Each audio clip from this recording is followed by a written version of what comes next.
atu I lo tunu pele Samoa malo flau.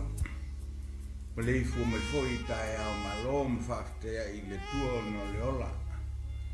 Ia wai lei se faiso no loto pe ana so o le moe ma le oti. E u toi whangua I tātou le tua I nei tai au fou. Ia ai asia manu oru mfaftea ma tāpo ia le tātou tumasili le langi. Ona o lana whasoa e ala I le ola. Whawhelo ia tuai ma le nganga whiwhil nei au nanga. O le tautua lava le nei Global Kingdom TV. E tautua tuai le ngata molo tātou tunu ai whapefo I tātou motua oi tai nane langi mai lanto umo whafonga mai. I penga te whailangi. Pia lava o e whafonga mai ai. Ma lol folau, ma lol soifua. Ia malo umaua. Pe o le ingo aipu o le te mai tai. Ia le nei tai a fou. O le nei tai au stai au whapitoa I ni foi au nanga. Mai ua saungi e foi muta pena le nei whasoa. E moli e tuai e le ngata o lofa moli pō. A o lofa anga e le uma o le nei tautua. Global Kingdom TV molo tātou tunu Samoa. Ua tātou taunu mai le whamana tuina o le aso tamā isi o tātou tunu. Ia e manatu le tautua le nei ma le o nanga le nei le whatau teinga le sunga I le o te yulu, le sunga ia Mike. E watu se whasoa. Moli e toia le whaanga o le o nanga. Mo te mau malawa, te mau ainga, te mau ngā luenga, te mau nuu. Ia meise o tātou te masili o I le langi le tau on ave I eis whaftai o no le soifua ma le ola o tātou te mā. Ia mane foi la nei ave noa, le tātou mōsia lao, ia e whatangaina I foi lo vai, e watuaisi na fisosani pupu lava, o se whamanuianga, ma lo whaanga, moli atu mo te mauma a o whafonga mai.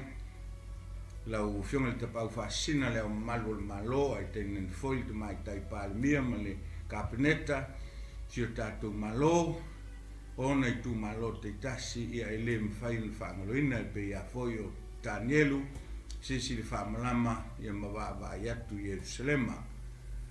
Tātou saunia se talo amtai tātou whasoa. Lo mātou te masili o lo I le langi. Te mā oe o te ngata teito tasi. O le te mā oe o ainga, o le te mā oe o malo, o le te mā oe o e kalesia ma whapotu kutonga uma. Le mwhai untu ina I lalo le vi inga, te mā o le langi e whisi atu sa mātou whaafutai, e whaaya e mwhai ea I lau fio, ona o lau whaasopa ia, wai au mai ei le ola, mau ai e mātou le ola, ia ma mātou ngā lulu ai e tautu atu lo malo. Mātou te mantua te mauma si o mātou tunu, mai se lava nai te maa whata o tulia I mauta ngase, I o I ai lo ao alofa, ma whamalolo, ma whaola, ma whatulai. Te mai ato seu tafunai, si whaltua I a palepa, ai mai se sos te maa o whea ngai ma ngase I nei tai ao. Whamanuianga fo ia e whamanuia toa I nei tautua, si o mātou tunuu malalatou tāpo inga, le tua I e alofa, I e whamanuia I lo mātou tunuu.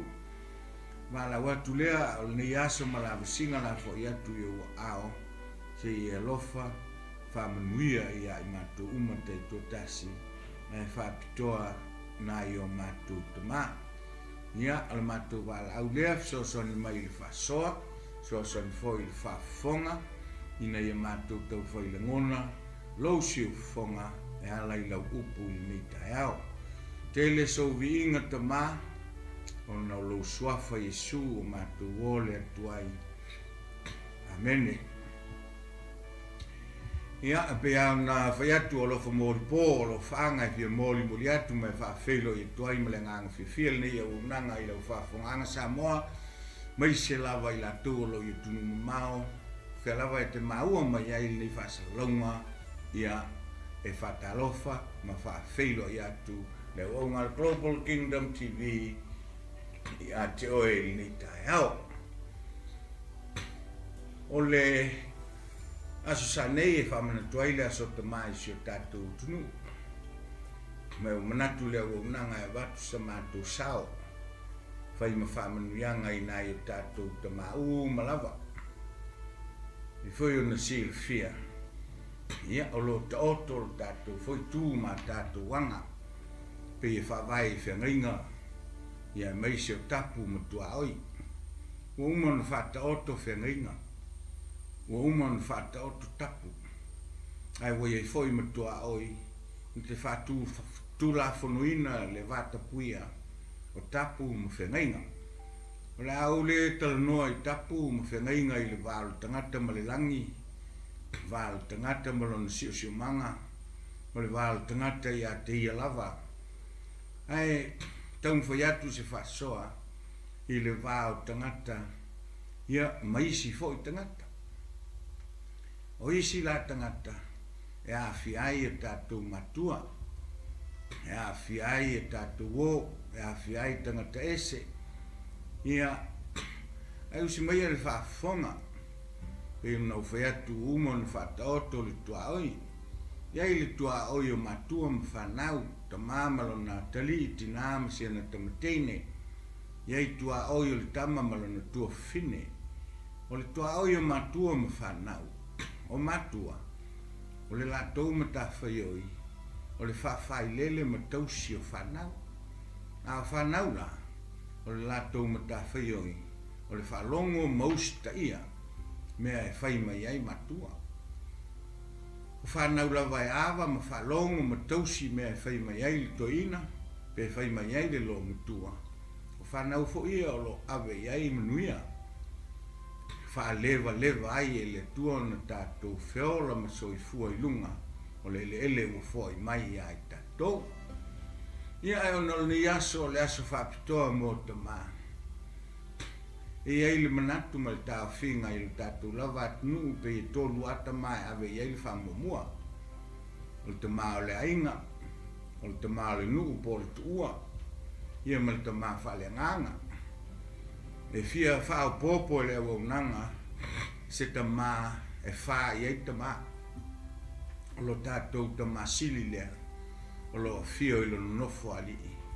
O le te mā lea na whanaua le lalolangi uma e peo na iei nei. Le nei fitu ma o na tupu piliona o tangata soifua I lunga o le whangai le ele. O le te mā o le ainga. O le te mā o le nu. O le te mā whale nganga. Ia e mulia ia o lo tātou te mā sili. E whapena foi stau whinga o le tuspa ia pa e tangai iai. E tauona e awa mai whaloalo I lo te mā. Na e soifua mai iai le lolangi. Po atu langa o lo te mā pe mativa. Ia pe whawasi tu lou le upu tō. Ia pe le foi folinga I le vai e istangata. Ia malia lo fina ngalo o lo te mā alna. Na au mai e le tua e whai mau te mā. Ina ia e whalongo mai ustai ai e te manui ai. O te mā o nuu ia e whalango lango tātou nuu tua. E meisi o te mā mātutua. Te mā whalenganga o tātou whai whiau. Ia o tātou o tua, o tātou te masili. A whai tātou te tilo le lei. Le mafutanga ta vita ma yese lon te mā. Ese le whalongo le tama I lon te mā. Foi na si la fia sa leo mamoe, ai leo mamoe, leo niana mamoe a lon te mā. Ua whea watu a leo mamoe sau ave me ai no na yo no solo taua. Le se leo a leo stai whalongo malu. Fa pe foi soifua ta vita I le va saulo. Saulo sa ve ma on tupu. Ma tau saulo ta vita o na tali e tau ta vita ia saulo o lon te mā. E tinga lava o nga tau la malama le tupu. tau mo fai e fasiotia ma tuli loi ana ma maunga ma vana. Ai le ma fai lava. Le whalongo, le alofa, le ustai. E le anga o tau e ta vita saulo o lona te maa. Tātou ol maftanga Iosefa ma sion te maa. E tau e Iosefa sion te maa o lona te maa. E tau foi e le toe ina le tama o lona atali. E ano noa i tangata molongolongo ao la tau tala i le whatu tua. A e tangai i alanga manuia na mafuai na whamanuia le tua i e tangata. O le whalongo, ustai, whai le mea e whai e tua i te maa. Whape foi lo tātou wānu na whai. Tātou ngā luenga o lo iai e tātou te maa po pule o tātou ngā luenga. A e ustai ai. E whamanuia oe le tua. O le wāma le tua. Ia le te whai atu stala le wonanga. I le ngā o tātou wale ma tā whaioi. Ia se me lilo o tu ina le tua i tonu o tātou loto tāu te awa ma whaalo aloa i le tua. Tātou wāma tātou whai whiau. Ia tau tua nā maoe. A whai tātou te le usta ia le whai whiau. Tātou le usta ia whoi leo le tua. Tātou le whalongo le whai whiau. Tātou le whalongo whoi lea i le tua. Tau sile leila o whai whiau le ta maa whale nganga o tātou i tu tonu o tātou kale siam whapotu tonga o lotu. Tau tua nā maoe. Ia. E ai foi lista maa o te fia whesoasani atuai. E leo le tātou whasoa lea. Ai nao ni nai manuti e a watu i o utafa. Ia tonu rava fo i ao ngā. A whai ao ngā, whao ngā, a whai e le ai. Toi whafo i mai leo o nanga e ao ngā tele i leo o nanga. Nai manuti whapena. Wau manatu isi toi ina o Iosefa. E mai se o Maria. Se ta maa alofa tele le ta maa. Awa a whai e titanga i ai. O lea ua tō Maria mai lea ngang pa ia. Ia e le iloa stane. Ai ua iloa Iosefa. E au nā whaina Maria. E un lafo i tua ai matau ai ala wa tula fono le ai utaia. Ai sangu ngu alto ina. Nganga le me whainga tau le lofa. Ngoi no whanau malia. Sa matua e tu iai le ato to Iosefa tausia Iesu. Ai leo so natali pe atato fua iai le soifuanga. O le tama malia ai leo so natali. Ai ma eu le tausinga le to ina e la vea i ma whasao le tina ma la tama. Ma fuai o na ave e kupito ina i la vea i le nola.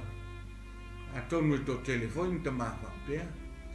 A le so ni mai foi sir ta ma. Ina ia tātou maua le alofa FAATAMＡʻ. O le au na o le whasoa. O le alofa FAATAMAʻ o le tua. Ai nā o na watu i nā. Ia tonu lava e fisosoni a te o ili aso te maa. E au ngā fo i a tali uma. Au a whanau tama. Ia e au fo i a ili te maa. Au a au li whangota e au li te wola. Ia i fo i teimia vea i la tonu te maa. Ai se i taunu whai atu le au le whasoa. Ma le au nanga le nei fo i TV. E peo na toi le au. O le alofa FAATAMAʻ o le tua. Usi mai al whafonga se whai tau atu sinu whai tau. Ia an tā sāwali wali ei lea. Ese le tāua i le tua o ainga. I le whafonga. O le institution mua alea na whai e le tua o le ainga. E whai u le tusipa ia i le whenga inga tua i a malaki. Toi apa mai a le tua i ainga. Mai na te toi au ina mai e lia e whaaliliu loto matua i whanau. Whape fo i whanau i matua. E a mata le whenga inga fau. Mo ina te tala ai wa venga a le alo le tua. O le whai poiponga, o le mafutanga a ina. Ai ai u fo i tusipa ia. O lo ta ua il whaalinga sfuma liwa le whai poiponga. Al te mai ma moe malana e kale sia po lona whale tua. O le ainga fo. e whai ume uma le tua i le toi tui nātua me uma i le tua o le tamā lava o le tātou ainga. O le whasoa i le nei tai au. O le alofa whātamā o le tua. Watsina whai tau le titi lea. Ion tā whasoa turo lea i nai minute. Ia, o lo whaanga mōli pōna. Le mawhai na whaanga loina o tōu. I le tautua le Global Kingdom TV. So se mea lava o iai ta mao sa moa. Ia whamanu atu le tua. I le aso ta maa mo o tō uma. Whawhanga maia. Ni le whaitawina o le whionga le tua. E mga lia luka. Rona mtau pe suma lima la whaitawa nani nai whaiupu. Ua whara talata ia te ia le au te lona uma mai ang sala e whalongolongo ia te ia. Ona mui leo le au whasaio ma le au tusi upu o whapeane. O talia ele nei tangata o e ang sala. Ua ai whatasifoi o ia mai la tolu. Ona whetalai atu lea o ia i le nei whaataoto ia i la tolu. Ua whapeake. O tala lea, e tolu whaataoto lo iai. Whaataoto mua le whaataoto i le mamoe se. Whaataoto lo na lua o le whaataoto i stina foi sia na le iloa na tupe. Na tutu leo la na sulu o lama e su e ai. Na ua maua le mamoe whaafuata ma le oli. Ina ua maua le tupe wa ala au o le lo matua whaile ainga o na ua maua le oli. Al tala e whai iai. O le tala istoe ina. Masiana whanau e tō lua. O le tala lea e whia moli e tuai. Le lofa FAATAMΑ o le tua. O le lofa FAATAMΑ o le tua. O le atangia i. Awa e tō tele i la tō e manatu. O le au le tala lea. O le wii. Tainane, o lo iai foi le tasi vaenga. Awa e ono fesilingia le ulumutua. A oai la le ulumutua. O lea maftia le wii mso na fai le wii. Lea se me ngole le fai ngole wii. Ai le o mfai na fesilingia e tatou. Ai po ai la le ulumutua. Ona manaturo leo tangata o le au la tala o le wii. Peitai. E se whasoa le nei foi au nanga. E fia moli e tuai. I le alofa FAATAMΑ o le tu. O le tala ua e masaniai. Ai atonu e au ngā. Alofa anga moli. O le tātou o nanga. E whaupōpo ai se si le fia. Mua. O sau le wi ua tangi atu i to ina. E au mai ana mea. O mai lo na tofi. O sosopo le wi. O si e le wii ta. O sori foi e le wii tu la fono. O tu la fono le aiuta e fat tau i menge o tofi. Awa e le tau i le wii. Ona whatansia le tofi. O le iai le ulumatua o le li o aima. A le o sopo i le toe aima. Peitai. O le lofa FAATAMΑ. E le i mawhai o na tali toa lima ina ai e le to ina. Le tangi mai e siona tali i le titi. O le tala la le tusi pe ae whaitau. Whai mai. Ua mafua o na whai whaataoto ia. O na o le muinga leana au whaitau o tua i le amatanga. Tilo mai le au whaseo ma le au tusi upu. Ua ai whaatasiatu Iesu ma tangata sala. Na mui lea. O le lato muinga ma le whai upu na mafuai o na si mai le whaataoto lea. E atangi ai le au nanga i tae o nei. I le alofa FAATAMΑ o le tua. Ua vai o le mafuanga na whai Iesu le whaataoto. Na mafua o na whai o na le mui. Mafua o na whai o na le malamalama. Mafua o na whai o na le alofa. A le la moli atu le tala. Ia le alofa FAATAMΑ o le tua. E whai masao le o nanga e whamanuia atu ai LOTO waso o tamā. Wai mai le tala. O na wae lua lea e le toia ina ana mea. I o na tali e to lua. Sila tatou i lofa FAATAMΑ. ua vae lua i to ina na mea. Io na tali e to lua. Ma fau loto la titi ai ai. A fai ua vae lua i to ina na mea. Olona winga. Afa le wii. Afa le ulu matua. A la mea le to i to ina. Le ise mea. Ia amo i fea le mea o le ua vae lua long tofi. Ona ave leo le isi afa i le isi tama, ave le isi afa i le isi tama. A leo o nofo ua le aise mea. Ta lo fai. E ui ai so sopo le tamaititi. Ai sa tali malua le toina. O le alofa FAATAMＡ. Le mawhai o na tali tuali maina. Ai ave iei le mea na tangi mai ai. O le la ua avatu nei. O na alu leo le tamaititi. So ona whaalu vale, e le ngata ua mātangare sua whore toe ina. Ai ua whaalu vale le tamau a inga ma le oa ma le tofi. Ai o le mea sili ona le manuia. E whaalu vale i whawhine talikane. Se vai le mea le wha mau mau i el tofi. Ai o le lofa FAATAMAA. Na mawhai ona watu i eile mea na tangi mai. Le la ua alu le tamaititi ma le isi afa. A le nofo le ulu matua ma le isi afa. Sei vai. Se sopo tele le tamaititi. E le ngatai lea le solinga le tulafono. O tau fai soli uma le toia ina ma le tamaititi le tulafono. O soli le toia ina le tulafono me o tofi o iutaia wa e le mawhai na whaaso ina le tofi a le imaliu le tangata. Lua.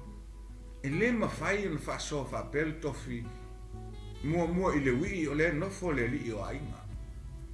E pangase lofa a maulunga. O le whaawasenga ina ai e le tamatu la fono whaiutaia. O le vai e le tamai tu la fono le ulumutua. O na soli. Ai o manatu lawa i lona lofa FAATAMAA. Se whaamalie le mana onga o lona te. O le wa alu le tamaititi. Ai nofo le toina. Le aise tofi. E le ngata le aise tofi. Ai o le aise mamalu. Ia mamalu o le ufa matanga e le tamaititi suafa e maise o le aina. Talo fai stoia ina. Ai wata ngā o le atua alofa. Wata ngā o le atua alofa. A tato o i le si tamaititi. O na foi e tilo ai le te leo le alofa. O foi mai nei le tamaititi. Fai le ainga fifia. E sau le ulu matua. Ua le fia ulu fale i lona fale. O ti ngalo na loto. O falongo mai i leo o pesenga mo fia. Ma mea nei o fai le tamaititi. O na ti ngā lea maita.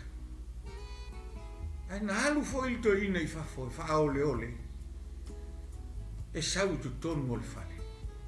O si o na uso le usa. Sei vai. Ia toto ia le umutua ta o le tamaititi le ngaru fa mau mea. Ua fai le iwi o le wii. Ua uma tupe. Uma loa le tupe. Mou logo. Mou fafine, mou fianga. O leo toi mau le fia saia. O leo la tito maulunga mai le soifua sa ola. Se o langa maulunga i le oa ma le tamau ainga o le tofi intu i natu e le tu. Palasi mai a palasi i lalo. Fai ngā luenga i le mea pito i sili o na ino sia i uteia. O le manu le ai tualo. Ave afa fanga i le whanganga pua atu lou le whafunga anga. O le manu e pito i sili o na maua lalo i tangia ino sia i uteia. Sa wale wi i mai lunga pasasa i lalo. Ue vai o ia. Ia ava i 𝚘𝚘𝚙𝚢𝚛 ma lo tina e fa leva ai o waso. I le whanua ma le ele o le atu i natu le tua i atu. Le la ua fafanga mea i tua o lo. ua mole ua fiai. Tanga atu i tanga ua le aise tupe. Fia talano atu i manu ai le mwhai o na malamalama le manu i lana ngangana. Whai mai loa lana tala. Pe leo tele ea mea lo tama.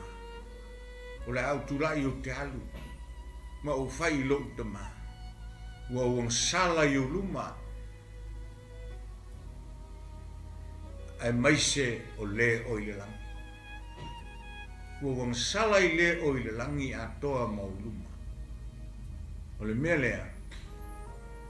Ia e whai a ma au au na. Ai aua ni whai a ma au a tali. Se vai la ngona o le tamaititi. Ia. Ia lawa fotu ai mai le tamaititi. Awa sa uma na alwa i tamaititi. Ai lunga alfa malama o le toina e va ai po a fe e to e fo i mai eisi o wate. Ua vai atu le toia ina. Ai. Se pea o stangata lai sao. Ma le vai atu o siona atali. Ti ai uma il to ina mea na fai. Ai ta mo e mai. Na lea o le ofutala loa. O se luma o le toia ina i le tilo mai e iutai. Taunu atu i le tamaititi o le sao. Fai o le manongi le anga sai le sai po le lo i o mea i tualo. A o le manongi o mea ai o le manongi o manu nei. Pala. Ai longa wa o le vai nei te miu ma sa alua i whaila na ngā. Whai o le manongi. A o ofu o masa sai. Leo i se vai o whale tonu. Le maa o lalo na ua o i aile so i fua o tamaititi wha maa o luna.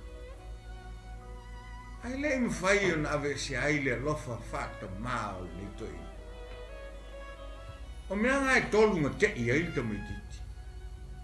O lo saulu tamaititi ma fika lan toia ina. Pe whamata o le astali o le atali ahia. Ai whai mai ngata mo e atu o ia. Wa opo maisi o na atali. Ma songi ai. Au tātou le loa i leang sala ma tātou manongi i leang sala. Au tātou whale tonu o leise tupe mole fo i le mana. Sa le tu la fo ina i tātou. Mai mua pēr le tua, ma vāvai mai le tua po whea siaso. Tau te fo i e tua i ate. Ona tu ua le ia lona nofari, ai a fio mai. A fio mai au e, se i opo oe, se i songi oe, se i ave oe tu tonu o le whai. Ia, o atu i le whai. Ai whalongo i tala al tamaititi. A wane i toi a vea o so watali. Whai au ma au. O leo manao le tamaititi e whai o ia masuli o le aima. Au a manao e au na. O i la e ta au filto o tele o tangata. Ua salmo le ui. O le mafuanga leo le toi fo. Ia tonu. Pe ese foi se fa soa al ne foi au nanga. Ai longa le salmo le ui ina foi ai na wala ngona lo na se le na mena fai. Ai longa o la ngona na. E mafua i langa tala e fai au ma au na. Ona po ia i utaia. E iei au na tutongi. O le mafuanga lea na fo i ai le ui. E fia au na ina ia maua tutongi. Lenga o leise tupe. Na fo i la au na o le fia ai. Na fo i ona ua matiba. Ai le fo i ona ua salmo. Fato ala ngona ili tamaititi ili salmo. I ngā o ioinga alona tama. E FAATAMＡ i ai le alofa FAATAMAA. Ua tamo e mai. Ua opo. Ua fusi. Ma ave i tutonu o le whai. Ona tu mai leo le mama o le whailonga leo o le pule. O le ai atu tau. O toi tu atu i le tamaititi pe se i e whaape atu le toia ina. E leo oe o se au auna oe o le suli. O lo a inga le nei. Tango i le mama. E leo suia. Lau pule sa i ai tutonu o le a inga le nei. le anga oi o le suli o le ainga le nei. Ua mae ale mama. Mana o lo le au mai le ofu tala loa. Ua wha ofu. Ai ua toi whatonu ma au na. Ina ia fufui mai ta mai ma mo peti. Se i fai se ainga. Se i fia. Awa foi o le atali ina le loa ua maua. Sa oti foi. Au lea ua ola. Sa moai ma lau whawhunganga mai se o tātou ta ma. Se whauta i le lofa whata ma o le tua. Le whaata mai e ni ta ma. A tonu la e le o le wii le au o le tala. A tonu le au ngau au te o le toi ina. E tau whaata mai le lofa whata ma. O sau le ulu matua.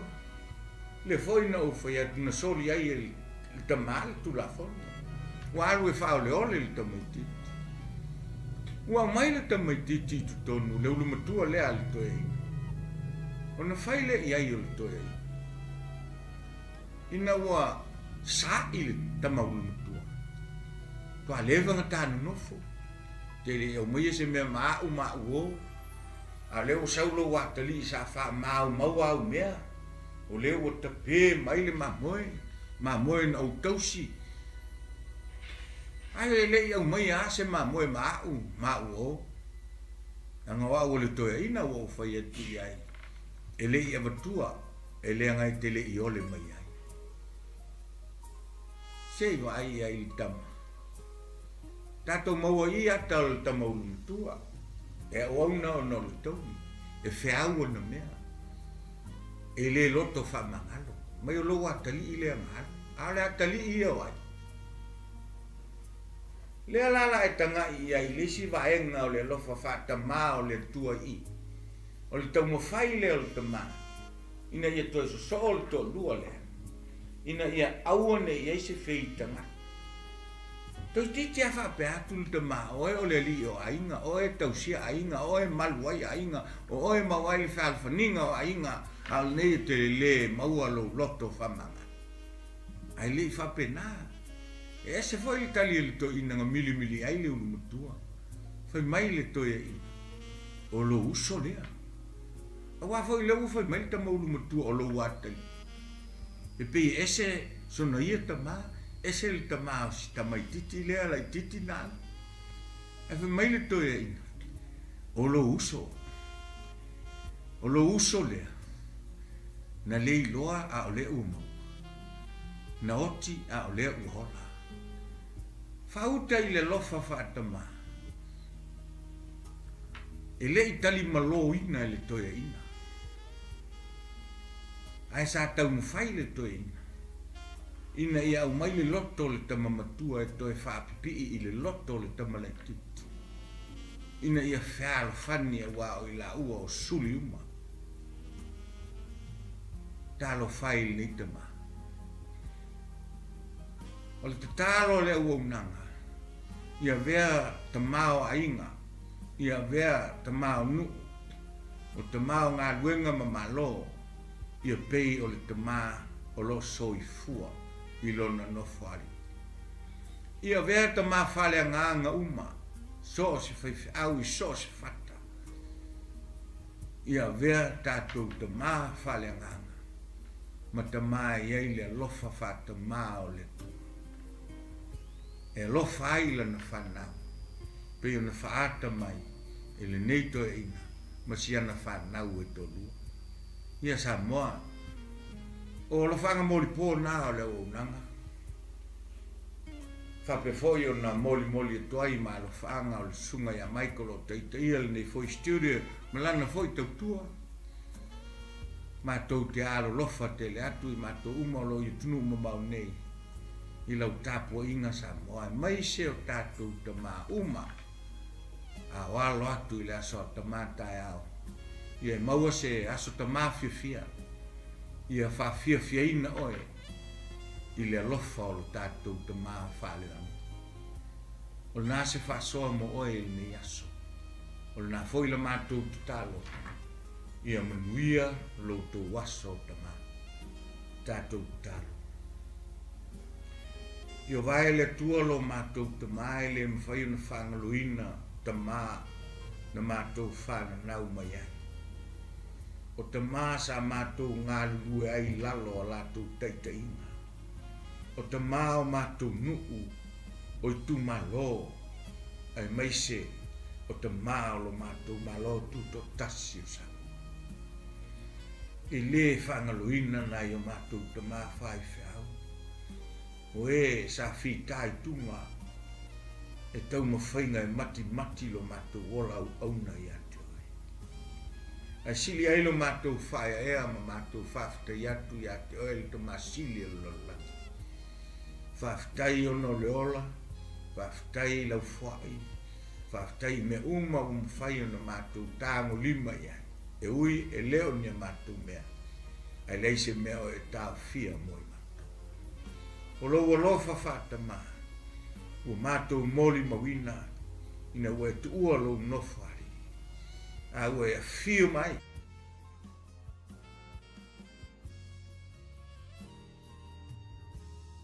Tangata ang sala o tau le ai lo suafa. Tangata ang sala o ave sea lo malu. Tangata ang sala o tō i ai le tofi e ala i au tofinga. Whawhitai e lofa, whawhitai manatu mai. E ala i a Yesu lo mātou olifa. Ue a fio mai wa e opo i lau tangata na whai, wa e songi i lau tangata na whai. E ui, ona e lele manongi i lau fio, le manongi o langsa. E ui le whale tono mātou la ei malava, ai le mwhai, mtui na ilo o lofa FAATAMAʻ. Pale ia oi le viinga, tu maule mamalu i lau nofwali, tu maule sili lau swafa, o wao le tua oi o tua, o le li oe o li o le tamā oe o tamā. La to uma e le o iain tamā, la to foi ua a mia e lau o fio tamā, ma to te FAATAMAʻ atu i ate oe. Tu maule vi inga i ate oe. Ma to wala au lea wha mangalo i ma to e wha mwira ma to tunu, ni o ma to whale tonu, ma ni o ma to se, ma to te suru whai atu. I le tafu e o le lau na whailo mai lo o fiu mai. Tele so viinga Yesu, le mātou wala au lea ala i lo swafa, amene, amene.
Hey sis, where are you going?